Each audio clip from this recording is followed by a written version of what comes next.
attempts to show what we know about life, to set the bounds of real truth as distinguished from phrases and self-deception. If I could, I would begin this book by telling you what life is. But unfortunately, I do not know what life is. The only consolation I can find is in the fact that nobody else knows either. We ask the churches, and they tell us that male and female created He them, and put them in the Garden of Eden, and they would have been happy had not Satan tempted them. But then you ask, who made Satan? And the explanation grows vague.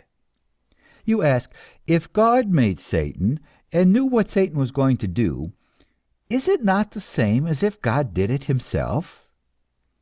So this explanation of the origin of evil gets you no further than the Hindu picture of the world resting on the back of a tortoise, and the tortoise on the head of a snake, and nothing said as to what the snake rests on.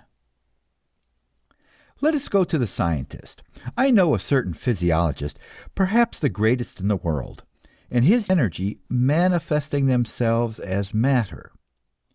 He shows how all living things arise from that and sink back into it. But question this scientist more closely. What is this matter that you are so sure of? How do you know it? Obviously through sensations. You never know matter itself. You only know its effects upon you, and you assume that the matter must be there to cause the sensation. In other words, matter, which seems so real, turns out to be merely a permanent possibility of sensation. And suppose there were to be sensations caused, for example, by a sportive demon who liked to make fun of eminent physiologists. Then there might be the appearance of matter and nothing else. In other words, there might be mind and various states of mind. So we discover that the materialist, in the philosophic sense, is making just as large an act of faith, is pronouncing just as bold a dogma as any priest of any religion. This is an old-time topic of disputation. Before Mother Eddy, there was Bishop Berkeley, and before Berkeley, there was Plato. And they and the materialists disputed until their hearers cried in despair, "What is mind? No matter. What is matter? Never mind."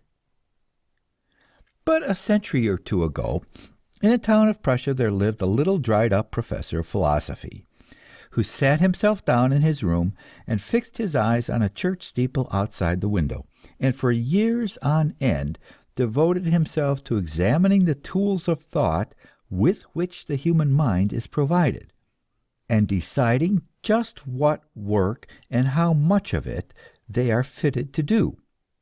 So came the proof that our minds are incapable of reaching to or dealing with any ultimate reality whatever, but can comprehend only phenomena, that is to say, appearances, and their relations one to another.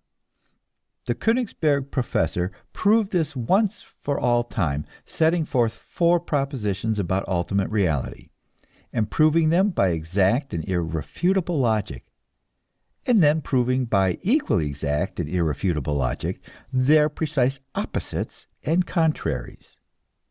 Anybody who has read and comprehended the 4 antinomies of Immanuel Kant knows that metaphysics is as dead a subject as astrology, and that all the complicated theories which the philosophers from Heraclitus to Arthur Balfour have spun like spiders out of their inner consciousness have no more relation to reality than the intricacies of the game of chess.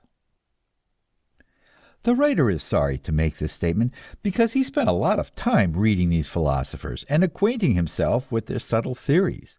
He learned a whole language of long words and even the special meanings which each philosopher or school of philosophers give to them.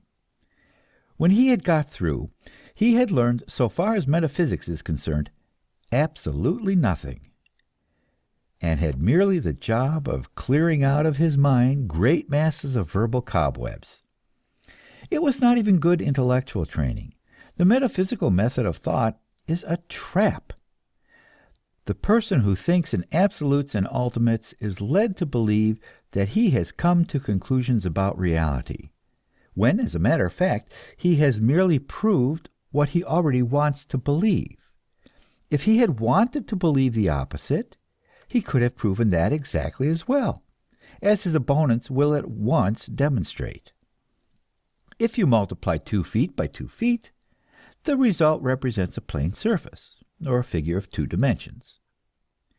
If you multiply 2 feet by 2 feet by 2 feet, you have a solid, or a figure of 3 dimensions, such as the world in which we live and move. But now, suppose you multiply 2 feet by 2 feet by 2 feet by 2 feet. What does that represent? For ages, the minds of mathematicians and philosophers have been tempted by this fascinating problem of the 4th dimension. They have worked out by analogy what such a world would be like. If you went into this 4th dimension, you could turn yourself inside out and come back to our present world in that condition. And no one of your 3-dimension friends would be able to imagine how you had managed it, or to put you back again the way you belonged. And in this, it seems to me, we have the perfect. Then, when he is ready, he effects another disappearance. The Christian Scientist asserts that there is no such thing, and that all things have grown out of it and returned to it. They have seen that the brain decays after death. They declare that the soul is a function of the brain. And because of such theories, they deliberately reject the most powerful modes of appeal whereby man can be swayed to faith in human solidarity. The best books I know for the sweeping out of metaphysical cobwebs are The Philosophy of Common Sense and The Creed of a Layman by Frederick Harrison, leader of the English Positivists, a school of thought established by Auguste Comte. But even as I recommend these books, I recall with the dissatisfaction with which I left them, for it appears that the positivists have their dogmas like all the rest. Mr. Harrison is not content to say that mankind has not the mental tools for dealing with ultimate realities. He must needs prove that mankind never will and never can have these tools. I look back upon the long process of evolution and ask myself, what would an oyster think about positivism? What would be the opinion, let us say, of a young turnip on the subject of Mr. Frederick Harrison's thesis? It may well be that the difference between a turnip and Mr. Harrison is not so great as will be the difference between Mr. Harrison and that super race which someday takes possession of the earth and of all the universe. It does not seem to me good science or good sense to dogmatize about what this race will know or what will be its tools of thought. What does seem to me good science and good sense is to take the tools which we now possess and use them to our utmost capacity. What is it that we know about life? We know a seemingly endless stream of sensations which manifest themselves in certain ways and seem to inhere in what we call things and beings. We observe incessant change in all these phenomena, and we examine these changes and discover their ways. The ways seem to be invariable, so completely so that for practical purposes we assume them to be invariable, and base all our calculations and actions upon this assumption. Manifestly, we could not live otherwise, and the spread of scientific knowledge is the further tracing out of such laws, that is to say, the ways of behaving of existence, and the extending of our belief in their invariability to wider and wider fields. Once upon a time we were told that the wind bloweth where it listeth.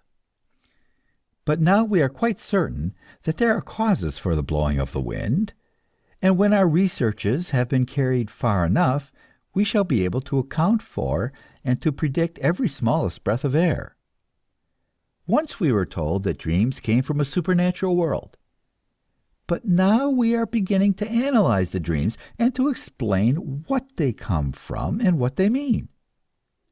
Perhaps we still find human nature a bewildering and unaccountable thing, but someday we shall know enough of man's body and his mind, his past and his present, to be able to explain human nature and to produce it at will, precisely as today we produce certain reactions in our test tubes, and do it so invariably that the most cautious financier will invest tens of millions of dollars in a process and never once reflect that he is putting too much trust in the permanence of nature.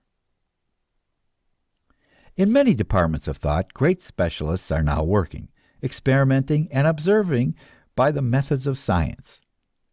If in the course of this book we speak of certainty, we mean, of course, not the absolute certainty of any metaphysical dogma, but the practical certainty of everyday common sense.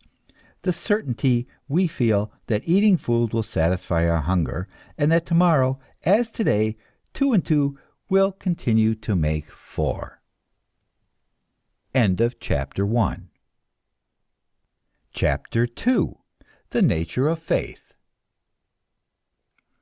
Attempts to show what we can prove by our reason, and what we know intuitively, what is implied in the process of thinking, and without which no thought could be.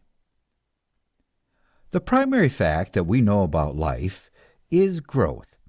Herbert Spencer has defined this growth or evolution in a string of long words which may be summed up to mean the process whereby a number of things which are simple and like one another become different parts of one thing which is complex.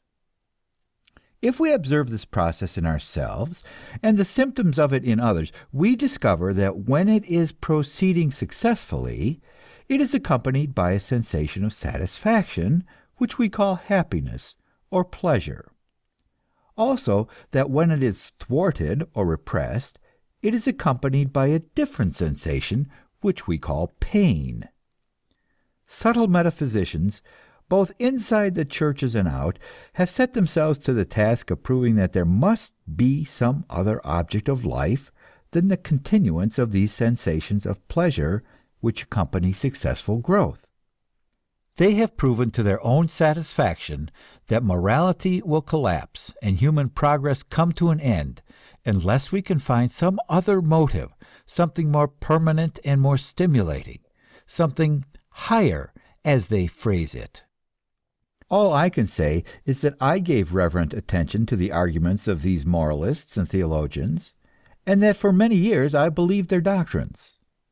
But I believe them no longer. I interpret the purpose of life to be the continuous unfoldment of its powers, its growth into higher forms, that is to say, forms more complex and subtly contrived, capable of more intense and enduring kinds of that satisfaction which is nature's warrant of life. If you wish to take up this statement and argue about it, please wait until you have read the chapter, Nature and Man, and noted my distinction between instinctive life and rational life. For men, the word growth does not mean any growth, all growth, blind and indiscriminate growth.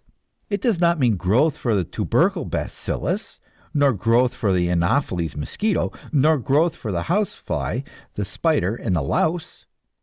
Neither do we mean that the purpose of man's life is in any pleasure, all pleasure, blind and indiscriminate pleasure, the pleasure of alcohol, the pleasure of cannibalism, the pleasure of the modern form of cannibalism, which we call making money. We have survived in the struggle for existence by the cooperative and social use of our powers of judgment, and our judgment is that which selects among forms of growth, which gives preference to wheat and corn over weeds, and to self-control and honesty over treachery and greed. So when we say that the purpose of life is happiness, we do not mean to turn mankind loose at a hog trough.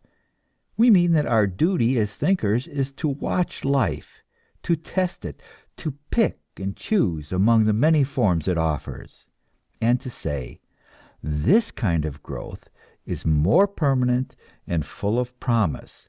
It is more fertile, more deeply satisfactory.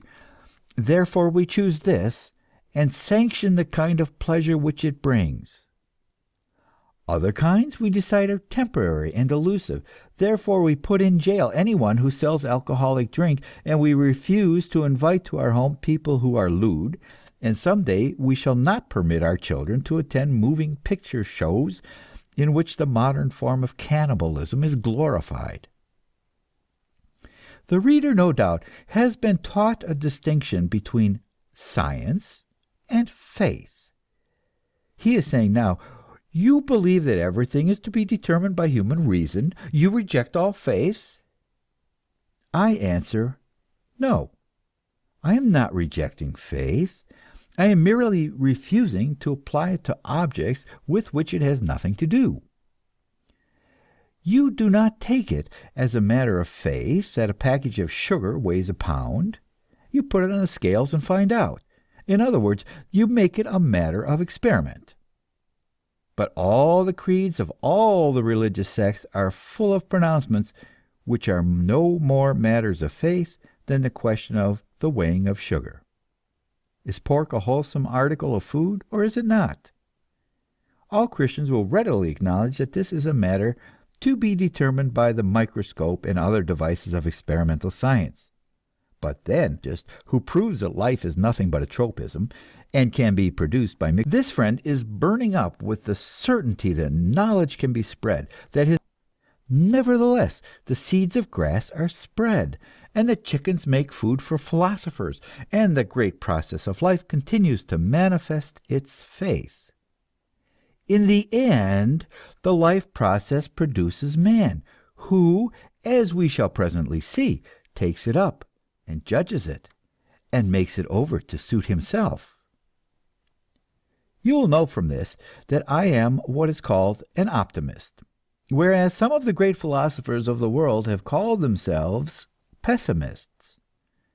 But I notice with a smile that these are often the men who work hardest of all to spread their ideas, and thus testify to the worthwhileness of truth and the perfectibility of mankind.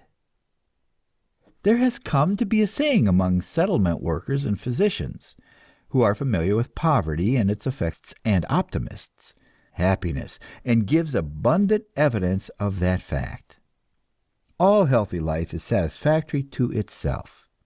When it develops reason, it tries to find out why. And this is yet another testimony to the fact that having power and using it is pleasant.